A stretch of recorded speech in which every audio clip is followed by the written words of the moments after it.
ادھر جو لنڈزے گراہم جو کہ سینیٹر ہیں، اور میں نے بتایا کہ نیتن یاہو کے قریبی دوست ہیں، پرو اسرائیلی سینیٹر ہیں، وہی انہوں نے اس کی حمایت کی اور کہا کہ اگر عرب ممالک اور مسلم ممالک ابراہم معاہدوں میں شامل ہو جاتے ہیں تو یہ مشرق وسطیٰ کی تاریخ کی سب سے اہم سفارتی معاہدوں میں شامل ہوگا۔ اسی طرح سے جو تفصیلات ہیں معاہدے کی، اچھا اس کے اوپر بھی میں آتی ہوں جو تفصیلات طے ہو رہی ہیں ایران کے ساتھ، لیکن پہلے ایک میں آپ کو یہ اس کے اوپر بتا دوں کہ یہ تقریباً ناممکن ہے تب تک کہ کیونکہ سعودی عرب کا جو اور پاکستان کا دونوں کا موقف یہ ہے کہ جب تک دو ریاستی فارمولا نہیں ہوتا، یعنی کہ فلسطین کو ایک الگ ریاست کے طور پر تسلیم نہیں کیا جاتا، تب تک اسرائیل کو تسلیم نہیں کیا جائے گا۔ پاکستان کا آفیشلی یہ نہیں ہے، لیکن پاکستان یہ سمجھتا ہے کہ دو ریاستی فارمولا ہی قابل عمل ہے اور اس کے بعد ابراہم ایکارڈ میں جانا ہے کہ نہیں، اس کے اوپر پاکستان کوئی اس معاملے کے اوپر بات نہیں کرتا ہے۔ تو سعودی عرب جو ہے وہ اس کی طرف سے ابراہم ایکارڈ کو اگر مشروط کیا گیا ہے، یا پھر اگر امریکہ اس کو مشروط کر رہا ہے ایران معاہدے کے ساتھ، تو پھر یقینی طور پر یہ ایک گھاٹے کا سودا ہوگا عرب ممالک کے لیے بھی اور پاکستان جیسے ملکوں کے لیے بھی۔ ظاہر ہے پاکستان تو اس معاملے کے اوپر بہت سخت موقف رکھتا ہے، لیکن اس کے باوجود یہ ایک چال ہے جو کہ نیتن یاہو کی جانب سے چلی گئی ہے کہ لگے ہاتھوں اسی دوران جو ہے وہ اپنا اثر و رسوخ ٹرمپ استعمال کریں اور ابراہم ایکارڈ کے ذریعے سے اسرائیل کو تسلیم کر لیا جائے اور اس کی ایک جو ناجائز حیثیت ہے اس کو جائز حیثیت اور مقام جو ہے وہ مل جائے، جو کہ ظاہر ہے کہ سعودی عرب کے لیے ممکن نہیں ہے، قطر کے لیے ممکن نہیں ہے، پاکستان کے لیے ممکن نہیں ہے۔ اور یاد رہے کہ یو اے ای آلریڈی اس ابراہم ایکارڈ کا حصہ ہے، لیکن کیا یو اے ای کو اسرائیل کی طرف سے تحفظ ملا ہے؟ کیا اسرائیل کے ساتھ ان کے جانے سے ان کو کوئی فائدہ حاصل ہوا ہے؟ یہ ایک بہت اہم سوال ہے۔ اور جو اسرائیل کے جو گریٹر اسرائیل کا منصوبہ ہے وہ ایک الگ اپنی جگہ پہ ایک اہم منصوبہ ہے اور وہ اس سے کبھی بھی اسرائیل پیچھے نہیں ہٹا ہے۔ تو اور نہ صرف وہ، بلکہ آپ کو یاد ہوگا کہ اسرائیل کے اندر جو امریکی سفیر ہیں انہوں نے یہ کہا تھا کہ یہ ان کا مذہبی حق ہے اسرائیل کا کہ وہ اس منصوبے پر عمل درآمد کریں اور گریٹر اسرائیل بنائیں۔ تو یہ امریکہ اور اسرائیل کا ایک مشترکہ منصوبہ ضرور ہے۔ دوسری طرف کیا یہ معاہدہ جو ایران کے ساتھ طے پا رہا ہے یہ کامیاب ہوگا یا نہیں ہوگا؟ یہ ایک بہت ہی اہم سوال ہے، کیونکہ اس معاہدے کے اناؤنس ہوتے ہی اس کے اوپر جو مختلف لوگوں نے اس کے اوپر بات کی، پریزیڈنٹ ٹرمپ کے 3 بیانات مختلف آئے۔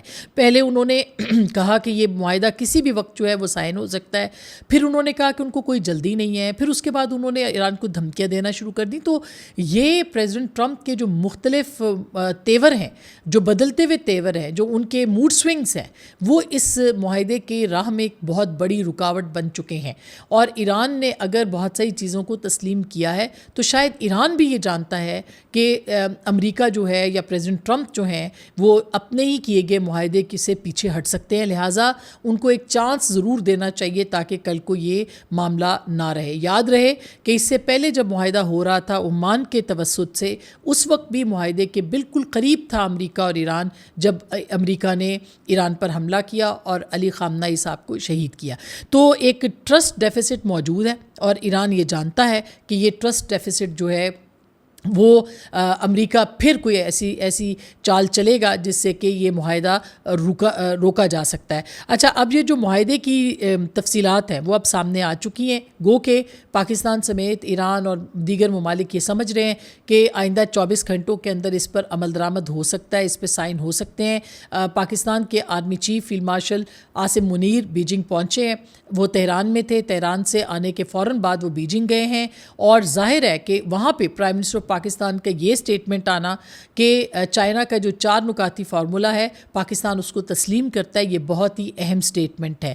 یوں لگتا ہے کہ پاکستان چائنا کے ساتھ مل کے اسی فارمولے کے اوپر جو ہے وہ عمل درآمد کرے گا، جس میں کہ ایک بہت ہی اہم شق جو ہے وہ علاقائی تعاون سے متعلق ہے، اشتراک اور تعاون سیکیورٹی سے متعلق، جو کہ ایک بہت ہی اہم شق ہے۔ لہٰذا یہ کہا جا سکتا ہے کہ اس دورے کے دوران جو کہ پرائم منسٹر کا چائنا کا دورہ ہے، وہاں پہ عاصم منیر صاحب کا پہنچنا اور اس معاملے کے اوپر جو 4 نکاتی فارمولے کی حمایت دراصل انہی کوششوں کا حصہ ہے جس میں کہ پس پردہ چین بھی شریک رہا ہے. اب جو معاہدہ طے پانے کی جو خبریں آ رہی ہیں اس میں آبنائے ہرمز کھولنے اور جوہری پروگرام محدود کرنے پر جو ہے وہ بات کی گئی ہے. اور مارکو روبیو نے اس کے اوپر کہا ہے کہ دونوں ممالک ایک میمورینڈم آف انڈرسٹینڈنگ کے قریب پہنچ چکے ہیں جو جنگ بندی کو مستقل امن معاہدے میں تبدیل کرنے کا روڈ میپ ہوگا. جو مجوزہ معاہدہ ہے اس کے اہم نکات یہ ہیں کہ اس کے تحت آبنائے ہرمز کو مرحلہ وار دوبارہ کھولا جائے گا جبکہ ایرانی بندرگاہوں پر امریکی ناکہ بندی میں بھی نرمی آئے گی. امریکہ چاہتا ہے کہ ایران اعلیٰ سطح پر افزودہ یورینیم کا ذخیرہ ختم کرے. یہ انہوں نے جو معاہدہ امریکہ کی طرف سے آیا ہے سامنے اس کے مطابق اور جوہری ہتھیار حاصل نہ کرنے کی ضمانت دے. فریم ورک کے مطابق معاہدے کے بعد دونوں ممالک کو حتمی معاہدے کے لیے 60 دن دیے جائیں گے. ایران نے مطالبہ کیا ہے کہ اس کے منجمد اثاثے فوری طور پر بحال کیے جائیں اور پابندیاں ختم کی جائیں. امریکی حکام کے مطابق ایرانی اثاثے اسی وقت بحال ہوں گے جب آبنائے ہرمز مکمل طور پر کھل جائے گی. ایرانی میڈیا کا کہنا ہے کہ تہران نے ابھی تک جوہری تنصیبات بند کرنے یا یورینیم حوالے کرنے پر کوئی حتمی وعدہ نہیں کیا. ایران نے یہ بھی واضح کیا ہے کہ آبنائے ہرمز کھولنے کا مطلب یہ نہیں کہ وہ اس اہم بحری راستے پر اپنا کنٹرول چھوڑ دے گا. معاہدے میں لبنان پر جنگ ختم کرنے کا ذکر بھی شامل ہو سکتا ہے. تاہم اسرائیل نے واضح کیا ہے کہ وہ لبنان سمیت ہر محاذ پر کارروائی کی آزادی برقرار رکھے گا. اب یہ ظاہر ہے کہ اس کو ہم بدماشی کہیں گے اور تو کچھ نہیں کہیں گے جو اسرائیل کی جانب سے ہے. ایرانی ذرائع کے مطابق تہران منصفانہ اور متوازن معاہدے کے لیے تیار ہے تاہم اس کی پہلی ترجیح پورے مشرق وسطیٰ میں جنگ کا مستقل خاتمہ ہے. امریکی صدر نے اپنے نمائندوں کو آگاہ کیا ہے کہ وہ اس معاہدے میں جلدی نہ کرے اور میں نے آپ کو بتایا کہ انہوں نے ایک ہی وقت میں کئی سٹیٹمنٹس جو ہیں وہ دے دی ہیں پچھلے 24 گھنٹوں کے دوران. اور اب نیتن یاہو جو ہے وہ یہ کہہ رہے ہیں کہ ٹرمپ اور میں متفق ہیں کہ ایران کو جوہری ہتھیار حاصل نہیں کرنے دیں گے. میری پالیسی بھی صدر ٹرمپ کی طرح غیر تبدیل شدہ ہے اور ایران کو جوہری ہتھیار حاصل نہیں کرنے دیے جائیں گے. ایکس پر انہوں نے اپنا بیان جاری کیا. میری صدر ٹرمپ سے گزشتہ رات بات ہوئی. ہم دونوں اس بات پر متفق ہیں کہ ایران کے ساتھ کسی بھی حتمی معاہدے میں جوہری خطرے کا مکمل خاتمہ ضرور ہے. اس کا مطلب ضروری ہے. اس کا مطلب یہ ہے کہ ایران کی جوہری افزودگی کی تنصیبات ختم کی جائیں اور اس کے افزودہ جوہری مواد کو ایرانی سرزمین سے ہٹا دیا جائے. دوسری جانب جو وائٹ ہاؤس عہدیدار ہیں وہ کہہ رہے ہیں کہ ایران کے ساتھ جنگ بندی کا معاہدہ فوری ہونے کا کوئی امکان نہیں ہے. اور اسی طرح سے جو ترجمان ہے ایرانی وزارت خارجہ کے جو کہ اسپوکس پرسن بھی ہیں ان ٹاکس کے اسماعیل بقائی, انہوں نے یہ کہا ہے کہ ایران کی ترجیح موجودہ کشیدگی اور جنگ کو ختم کرنا ہے. حالیہ پیش رفت اس پاکستان سمیت دیگر ممالک کی ثالثی کی وجہ سے ممکن ہوئی ہے. فی الحال پاکستان میں کسی ایرانی وفد کو بھیجنے کا کوئی منصوبہ نہیں ہے. مذاکرات کے بیشتر نکات پر اتفاق رائے ہو چکا ہے. ایران آبنائے ہرمز پر تعاون کرنے والے ممالک سے رابطے میں ہے. کئی نکات پر اتفاق کا مطلب یہ نہیں ہے کہ معاہدہ قریب ہے یا دستخط ہونے والے ہیں. یہ بھی انہوں نے کہا کہ ایران اس وقت جنگ کے خاتمے کے لیے مذاکرات چاہ رہا ہے. اس وقت جوہری معاملے پر بات نہیں ہو رہی. ایران اور امریکہ کے درمیان فریم ورک طے پایا ہے. یہ کہنا درست نہیں کہ دونوں ممالک کے درمیان اعلان قریب ہے. تو ابھی ایک دفعہ پھر امریکہ اور ایران جو ہیں وہ جیسے انہوں نے اسماعیل بقائی نے ٹویٹ کیا تھا کہ بہت قریب بھی نہیں اور بہت دور بھی نہیں. اور ظاہر ہے کہ اس معاہدے پر دستخط جب تک ہو نہیں جاتے تب تک ہم اس کو حتمی نہیں کہہ سکتے. اور اس میں بہت ساری رکاوٹیں خاص کر کے اسرائیل کی طرف سے جو سازشیں ہیں وہ مستقل ہو رہی ہیں. اور آپ نے دیکھا اسی سازش کے کا ایک ہم اس کو حصہ سمجھ سکتے ہیں جو بلوچستان کے اندر پاکستان کے بلوچستان میں اٹیک ہوا اور جس طرح سے وہاں پہ پاکستان کو نقصان پہنچانے کی کوشش کی گئی ہے.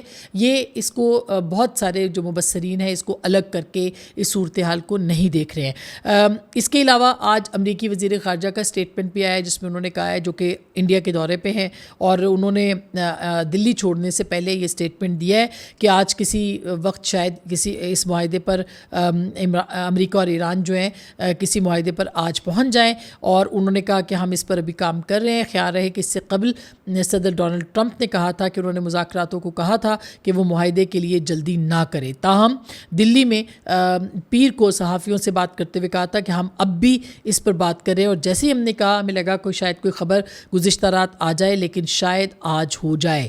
تو یہ ایک بہت ہی اہم اسٹیٹمنٹ ہے اور بہت ہی ایک اہم بیان بھی ہے. ابھی تک معاملہ جو ہے وہ اپنے حتمی حتمی نتائج تک نہیں پہنچ پایا ہے، اور ظاہر ہے کہ اگر اس معاملے کے اوپر آگے بڑھا گیا تو پھر اس پہ معاہدے میں اگلے 24 گھنٹے میں پیش رفت ہو سکتی ہے. عید سے پہلے جو ایک سنگل پیج اگریمنٹ ہے اس کے اوپر بات ہو سکتی ہے. دوسری جانب میں آپ کو بتاؤں کہ ایک اور بہت اہم سٹیٹمنٹ جو کہ آ رہا ہے وہ آ رہا ہے جو سعودی عرب اور ایران کے درمیان ممکنہ معاہدے کی شرائط ہیں یا اس کے اوپر جو ممکنہ معاملات ہیں اس کے اوپر بھی بہت اہم پیش رفت ہے، اور وہ بھی سوشل میڈیا کے اوپر سرکولیٹ کر رہا ہے. اس میں اگر یہ معاہدہ ایران اور سعودی عرب کے بیچ ہو جاتا ہے جس میں بہت ہی اہم پیش رفت ہے اور اس کے بہت اہم نکات ہیں، وہ میرا خیال ہے کہ ایک بہت ہی بڑی پیش رفت جو ہے وہ کنسیڈر کی جائے گی. اس کے حوالے سے اگر میں آپ کو بتاؤں کہ جو معاہدہ سرکولیٹ ہو رہا ہے گو کہ اس کی تصدیق ہونا بھی باقی ہے، لیکن یہ معاہدہ جو ہے یہ ایرانین جو ذرائع ہیں ان کے اس سے سامنے آیا ہے، اور جس تفصیل کے ساتھ اس کو لکھا گیا ہے اس میں ہم کہہ سکتے ہیں کہ یہ ایک بہت ہی اہم پیش رفت جو ہے وہ ہو سکتی ہے، اور اس کے اندر کافی سنجیدگی جو ہے وہ بھی سامنے آ سکتی ہے. یعنی یہ ایک معاہدہ جو ہے اس کی تفصیلات بہت اہم ہو سکتی ہیں. اس کے اندر ایک بہت اہم پوائنٹ یہ بھی ہے کہ ایران اور سعودی عرب کے جو سفارتی تعلقات تو ہے ہی ہیں، لیکن اس کے ساتھ ساتھ جو ان کے تجارتی تعلقات ہیں، یعنی جو کہ فائنینشیل ان کے اوپر ایک اوپننگ ہے وہ ان کو ملے گی. اور ظاہر ہے کہ اس حوالے سے اگر دیکھا جائے تو یہ ایک جو سٹیٹمنٹ ان کی طرف سے یا ایک صورتحال سامنے آ رہی ہے وہ ایک بہت ہی اہم پیش خیمہ بن سکتی ہے ان سارے معاملات کا جو کہ اس وقت پاکستان جو کہ ایران اور سعودی عرب کے بیچ میں چل رہے ہیں. ایک اور بہت اہم رپورٹ ہے، اور وہ یہ ہے کہ کسی بھی صورت اگر ایران اور سعودی عرب کسی معاہدے پر پہنچ جاتے ہیں تو اس سے جتنی بھی اس وقت سازشیں ہیں ان کو ایک دھچکا لگے گا، لیکن ظاہر ہے اس کے اوپر ابھی کچھ کہنا قبل از وقت ہے. یہ جو چیزیں چلیں گی اس کے اوپر بہت اہم نیگوسیشنز بھی ہوں گی اور اہم بات چیت بھی ہوگی. یہ وہ معلومات ہیں جو کہ ہم نے آپ کے ساتھ شیئر کرنی ہے، اور اس خطے میں بہت ساری تبدیلیاں آ رہی ہیں، خاص کر کے پاکستان کے وزیر اعظم محمد شہباز شریف صاحب کا جو دورہ ہے چائنا کا، اور اس دوران ان کی جو مختلف ڈیلز ہیں وہ اس پورے خطے کے اندر اس کو بہت ہی زیادہ وہ اہمیت کی حامل ہیں. اس کے اوپر ہم مزید آپ کو ضرور تفصیلات دیں گے. اپنا بہت خیال رکھیے گا. اللہ نگہبان.